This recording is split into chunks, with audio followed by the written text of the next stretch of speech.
Welcome guys, as you join me on my takeoff roll from Shoreham this afternoon. I'm going to be going through the effectiveness of controls within this aeroplane. So we'll be touching on the roll aspect of the aircraft, the yaw, and also the pitch. So let's climb to a safe altitude. So we're going to be slightly pitching up the nose here. I'm going to trim the aircraft.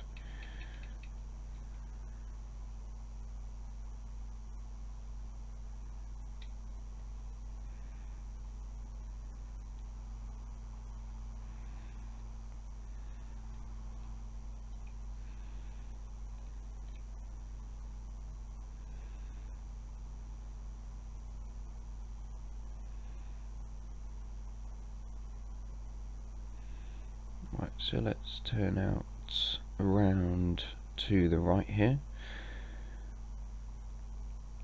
We're going to climb to 2,000 feet and go through some turns and what you need to be looking for whilst you're doing your lesson in like a PPL standard lesson, for example.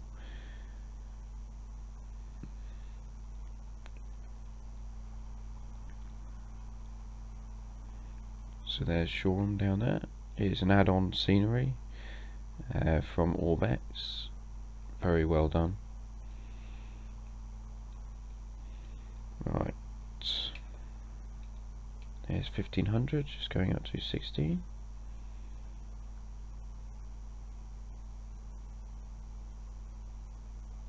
Today we're in the Piper Warrior 2. They're all very much the same, maybe slightly different engine, but they're all very much the same. So it's coming up to 2,000 feet, lowering the nose, holding the pitch, same sight angle, and then bringing back ever so slightly on the power, and then pitch if required.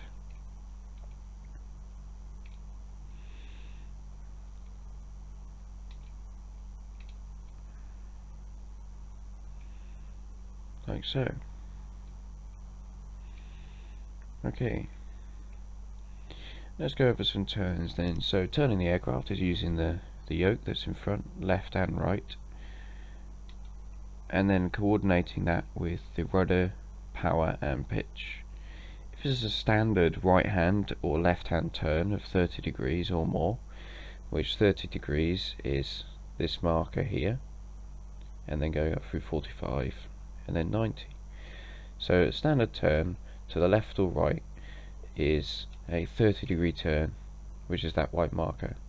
When climbing and descending, well, climbing is 20 degrees, which is between the 30 marker and the 0.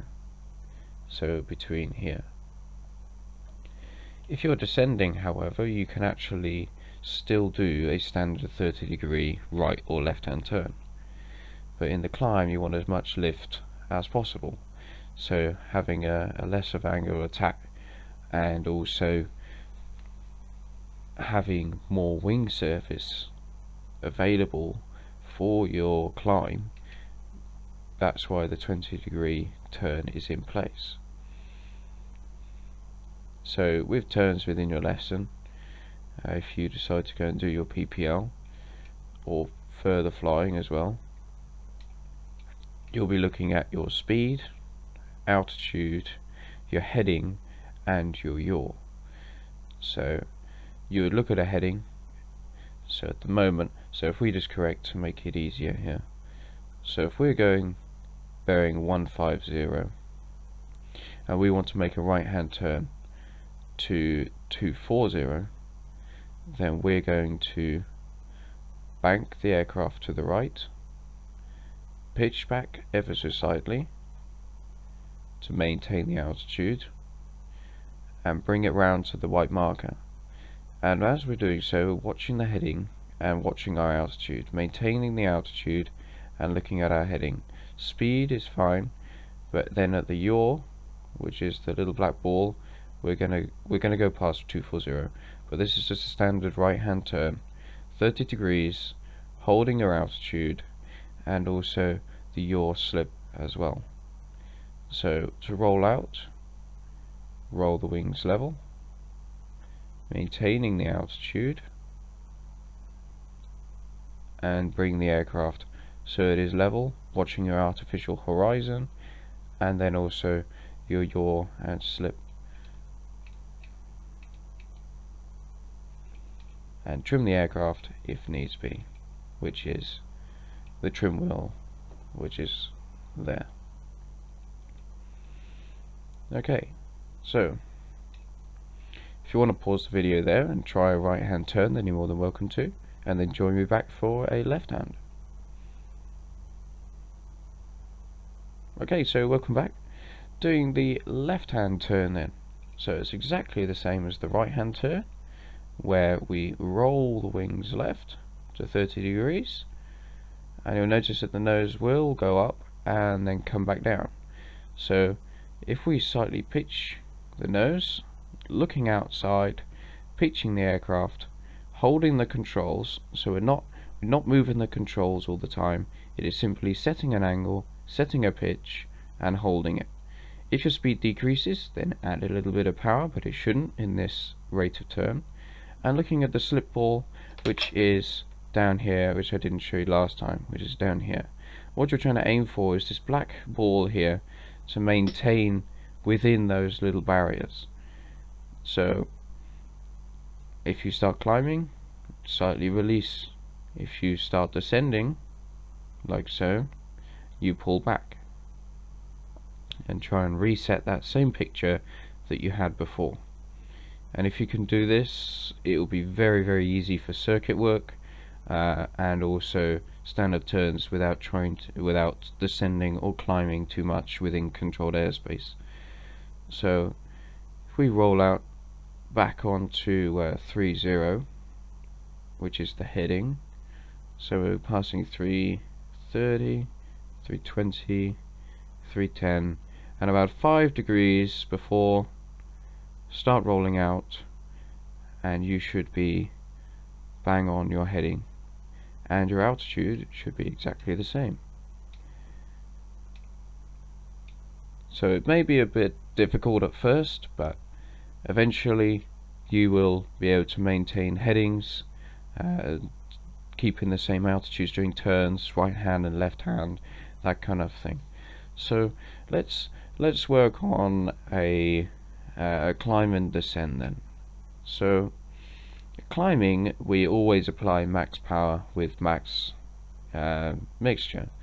So keeping the aircraft level like so, I'm just going to look down here. So the throttle on the Piper is here, and the mixture is on the right hand side of it on this little throttle quadrant here. So apply max power, pitch up to degrees where the speed will then settle on 80, and then you trim. So we nickname it PAT. So it's power, set the altitude, and then trim the aircraft. So what I'm going to do, we're going to add the power, let the speed come up, pitch the aircraft up, keep on pulling back, set an attitude which you think would be okay, watching the speed come back. The speed is not coming back far enough to 80 knots, then pull back a bit further, and you keep on pulling back until you hit 80 knots, and to then release the pressure from you simply just trim the aircraft, and if you go a bit below, then pitch the nose forwards, which you most likely will do. There we go, and we should settle around 80 knots.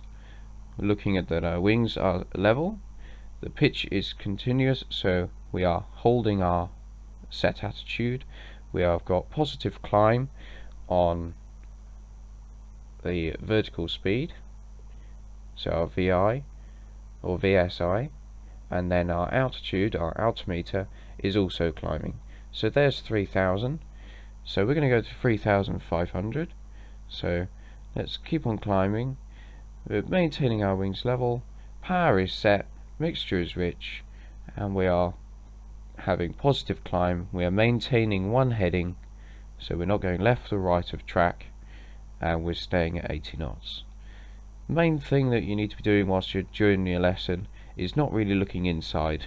It is literally almost 5 to 10% looking inside, and then 95% looking outside.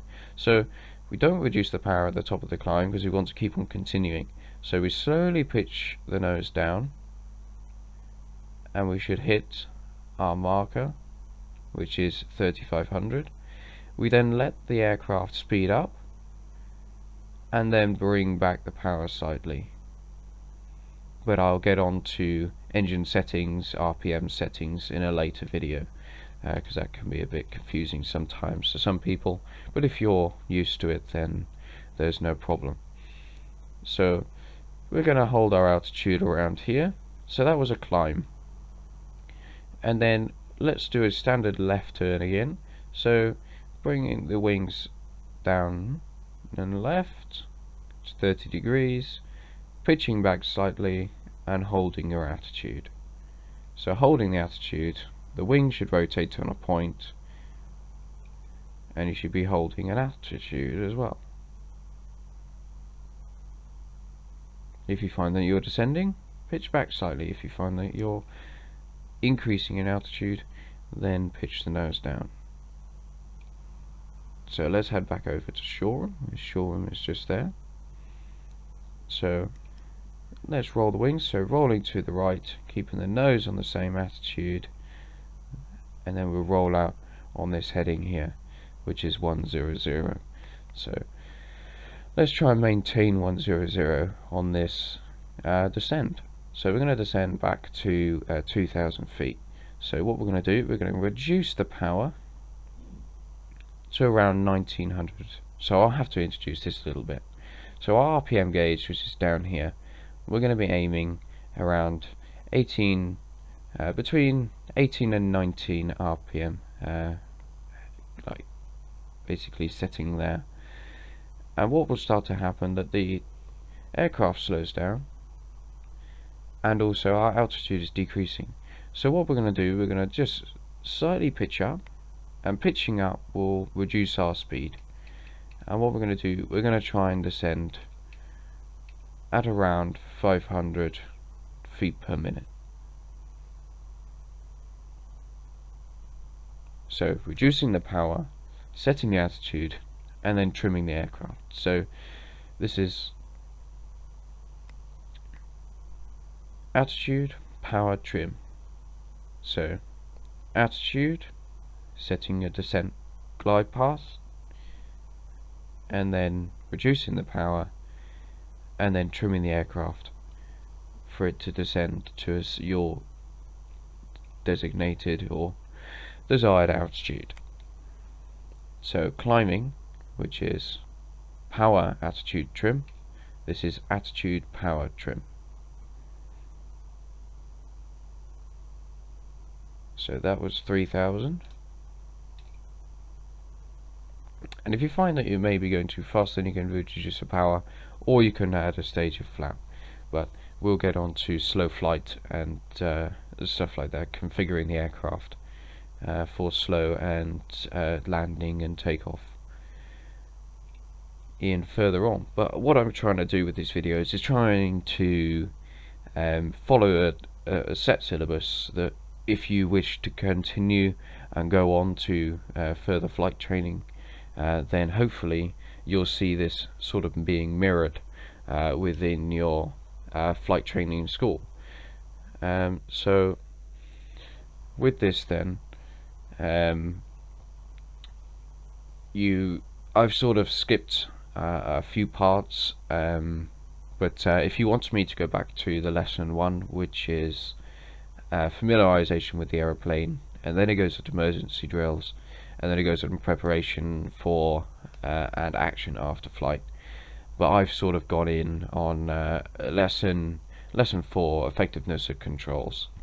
So that was the control basis of climbing, pitching, and rolling. So pitching and roll we've sort of done there, which is done via the elevator at the rear of the aircraft, which is that little blue bit you can see back there, and the roll is done by the ailerons that you can see moving there.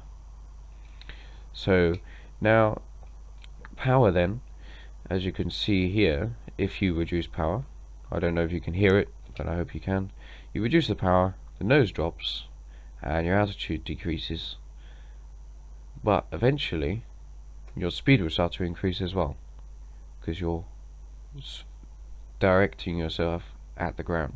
So there was 2000. So what we'll do, we'll add in some power, we'll climb back up to 2000.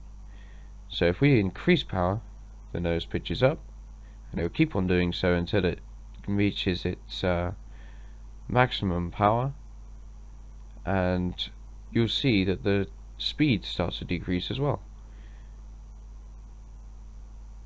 And then eventually the aircraft will settle and the speed will increase, and it will make a left-hand turn due to the rotation of the prop.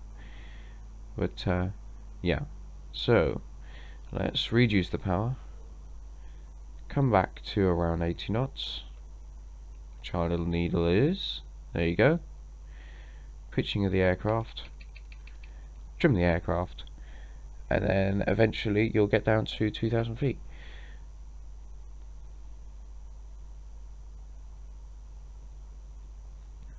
So let's introduce some flaps then. So let's do a turn back around to shore.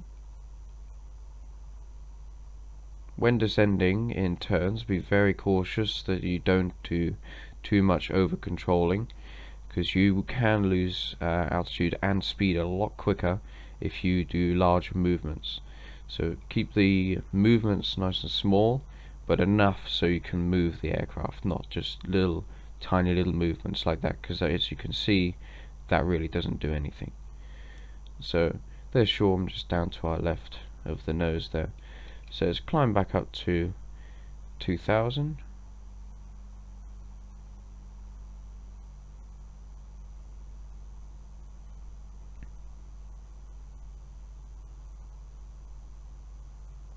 So the next thing we're going to go on to then, let's go on to flap control. So the flap control on a Piper is that lever that you can see like down there, which is very much similar to, there was a bit of wind there, which is very similar to a handbrake, but it does not operate anything like a handbrake. So flaps on an aircraft then, you can put in your comments what you think what they do, if I get anything wrong, but hopefully after my almost 10 years of flying, hopefully I won't get it wrong. But flap control is done, so flap control then is used for slowing the aircraft down and increasing the wing surface area for slow flight, and also to increase surface area to generate lift as well. So if you're flying along and you're getting very, very slow, so if I just pitch up slightly, bring the power back, I'm going to just pitch the aircraft and I'm going to hold it like so. Now we're going to something called a stall. I should be able to fly the aircraft very nicely with flaps out all the way down to almost stalling speed. So there you go. There was a stall there. I'm still holding the nose back, and at the power, push the nose down, pitch back up, and climb out to 80 knots. So to prevent stalling and flying a slow flight to go in for a landing, we use the operation of flaps. So flap control has set speeds that you can use it at. So on the speedometer, or the airspeed indicator, ASI, from 100 knots or 102 knots backwards, you can use your flaps. If you use it beyond 102 or within region of, like I would say 110 to 100, if you use your flaps beyond then, you start to get stress on the airframe, stress on the flaps, the controls, and other structural integrity like that. starts to get damaged, and the mechanics aren't very happy. So, and you'll soon find out that the aeroplane starts having many other problems. So, working with flaps, you've got to be very cautious with your speed and altitude. So, as you saw me doing there, I had to bring the power back and pitch up to try and maintain my altitude. Because if we're slowing down, there is less air going over the wings, meaning that there is less lift, and if you have less lift, you're not going to have enough pressure over or underneath the wing or above. Suction is above, and pressure to build up for a pushing action is underneath. So if you have not much of that going on, Bernoulli's principle going on, then your aircraft plummets to the ground. So to fly at slow flight, then we're going to deploy our flaps. So in stage 1, flaps. So as you saw there, I did not do any control movement apart from that little right bit there, and you can see our nose is pointing down. What happens, the flaps generate quite a lot of drag. As you can see there, it's dropped, and this side is dropped as well. That'll be a check that you need to do whilst you're flying. Top tip. I need to try and make sure that I can put little top tips in as well for when you're flying. So let's try and maintain the altitude. So what will happen, you'll find that you're trying to pull back quite a bit on the stick to try and maintain the nose. So if you trim the aircraft, you should be perfectly fine and flying along. As you can see, our speed has decreased, altitude is still the same, heading is still the same, and the yaw is still alright as well. As you can see on the VSI, we are slightly descending, so let's just pitch the nose up slightly, add a tiny bit of power, and then we'll be fine there. So adding a second stage, you can do that at any stage between 100 and back to 50. So there you go, nose pitch down again, pitching back up, adding a tiny bit of power. Now we're decreasing quite a bit of airspeed now, so we were flying almost 90 or 80 knots, and now look, we're at 75. So now let's move back to third stage. There you go, nose dropped again, and I'm going to trim the aircraft back up. With the simulator you can't really get any force feedback, so you can't really tell how much you've trimmed, so it's a bit of guesswork. But in the aircraft it's a bit of guesswork as well, but you've got that added feature of having force feedback. So turning with flaps then is all the same, but you don't want to have too much of a turn on, but you can go to 30 degrees, as I can show you here. You can go, but look at my speed. My speed is decreased by almost 5 knots there.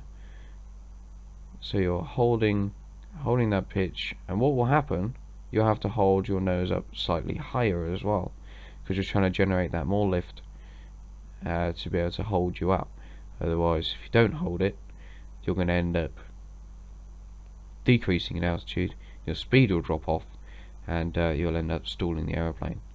So as you saw there, fairly easy, fairly simple to do. It's exactly the same. Obviously you see the speed is around 65. So with flaps out, I'll be able to fly a lot slower. So this is called a power on stall. So I'm just going to leave the power as it is. I'm just going to keep on holding back. The controls get very loose, and you see how I'm still flying. I did not stall, I'm not stalling, I'm still flying. See, it's positive on the VSI, still positive, still positive. Altitude is actually increasing, and I'm flying at 50 knots here. And if I pitch up some more, pitch up, there you go, there's a stall, recover, pitch down, and then add some power. So reducing flaps then, so using the LOI kind of format, and also deploying, which I should have mentioned beforehand, which was limitation, operation, indication. So in limitation then is your speed, limitation is your speed, so going from 100 or 102 back to 50. So are we within limitations of reducing the flaps? Yes, we are. So we can reduce one stage of flap, and you can notice that I was trimming up to main altitude, but now as we've reduced flap, the nose is now deciding to pitch up because we've got more lift and less drag. So reducing the flap again, and then once more. So limitation, operation, that you saw the flap that was moving, the lever wasn't stuck and you were able to operate it, and also the indication is that the flaps are in the up position. So trim the aircraft. We're going to go up to 2000 again, which is around about there, and we're just going to maintain this. So putting out the flaps again then. So limitation, yep, we are within the white arc. If you are not within the white arc, reduce the power, slightly pitch the nose, or if you are just outside it, reduce the power. You don't need to do any pitch movement to be able to reduce the amount of lift and power on speed on the aircraft. So limitation, yep, we are within the white arc. Operation, flaps have deployed, flap has moved, the lever has moved, we were slightly reducing the altitude there. So when you operate the flaps, have an ever so slight back pressure on the yoke to be able to bring back the nose so we don't drop too much in altitude. Right, okay. And then indication, one stage of flap is out and the flap lever is one stage up. So still within our limitation, operation and indication, both sides flaps have moved symmetrically. Pitching up once again, might need to do a bit more trim, and if you don't want to fly too slowly, or if you're not doing slow flight and you want to go in a descending like glide path, then obviously you can reduce the power to whatever is required, but for now I just want to try and maintain as much altitude as possible. So I add a bit of power and I trim the aircraft, and I'm going to fly happily at 70 knots. One of the top tips for you is that, well, bit of information for you is that if you're flying in your lesson, they'll most likely say, can you please configure this aircraft for slow flight and maintain a set speed. So you'll be asked to configure the aircraft into slow flight, such as this, which is fully flaps out, and you'll be on a set heading as well, and your power will be set and your aircraft will be trimmed, and they'll ask you just remove your hands slightly just to see that you have trimmed the aircraft. If you haven't, then your aircraft will start doing this, or it will start trying to do this.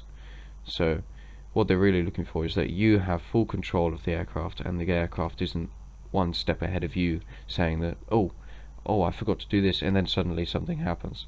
So making sure that you're on top of the aircraft, you've got full configuration, you know what everything is doing, where everything is. So let's move on. Let's move on and end this lesson here.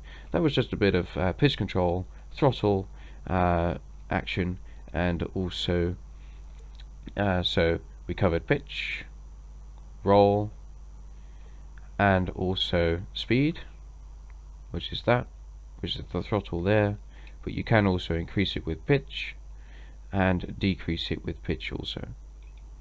And then we dealt with roll, configuration, rudder, aileron, and also pitch with a bit of power, but obviously we've got full flap out, so I'll be flying slightly slow. So if you want, I can include landings, I can include takeoffs within these lessons, unless you want to for me to join in straight in on the up in the air, ready to go. But I don't know, it's whatever you want. But that's the end of that lesson.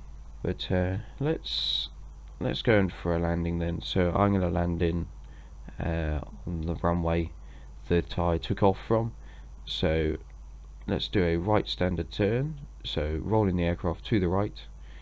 I want to descend down to 1,000 feet. Sorry about the glitch there. I'm descending to 1,000 feet.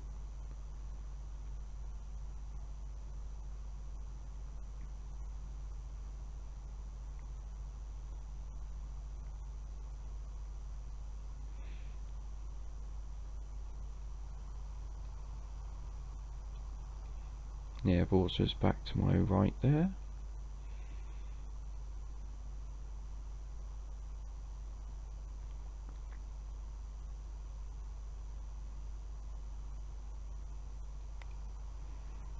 There we go, let's level out about there. So keeping our descent on, rolling the wings level and trimming the aircraft, so we're then continually descending down by about 500 feet per minute. Let's reduce the power a bit more actually, because we want to configure for 80 knots, which is 2 stage of flap. So limitation, we're within limitations. Flap 1, pitch back slightly to overcompensate, and then flap 2, pitch back, overcompensate, and we'll be slowing back down to 70 knots, so you'll have to introduce a tiny bit of power. There is 1,000 feet, but as we are on base, we'll go on to circuits later on within these lessons. So now we're on base, we can see the runway, we'll make the airfield, so we can fly at this limitation, trim the aircraft, and we'll still be descending around 800. But if you were to start putting in your flaps, you would try and maintain your same altitude, but turning on base as we are now, we will have our altitude still decreasing like so. So got the runway just out to the right there. Around as it reaches just at the edge of the dashboard, make a slow continuous turn, but you could fly a bit further on and make it more of a 90-degree turn, but you don't want to be going full on 90 degrees, because what could happen is the wing could take you off the center of the runway. So in light aircraft flying, you'll be told to really ignore the PAPI lights, which is the precision approach lights on the left there, but you can try and match it if you want to. If you want to go into airline and try and practice how they work and stuff like that, then you can. On the approach, you really want to be going at 70 knots, and then crossing the threshold you want to be really at 65 or less, but between 60 and 65 is fine. Maintaining the set angle that you desire, which is the 3-degree slope, flying it all the way to the ground, bringing the power back just above the ground, floating, and then pitching, and then there you are, you're on the ground. Keeping it central down the runway. In the Piper, you're usually told to bring the power all the way back, well, power all the way back and flaps up at the same time as well, especially on short field landings on grass and stuff like that. So I think I'm going to leave it here. Thank you very much for watching me and going through this lesson, and I hope that you've learned something new, or you are able to brush up on something that you may have missed and forgotten about. But I hope that it was worthwhile, and there'll be a new video hopefully coming out either tomorrow or later on next weekend about taxiing, going into more the checklist side, and being a bit more in depth and knowing what really you need to be doing, rather than me jumping in separate parts and missing quite a lot out. So I hope that it was worthwhile, and like and subscribe, and because that helps me out, because I know who's watching, who's doing what, and what they want to do. And also leave a comment if it was good, maybe something I may need to improve on and stuff like that. So I'll see you next time in the next video. Bye for now.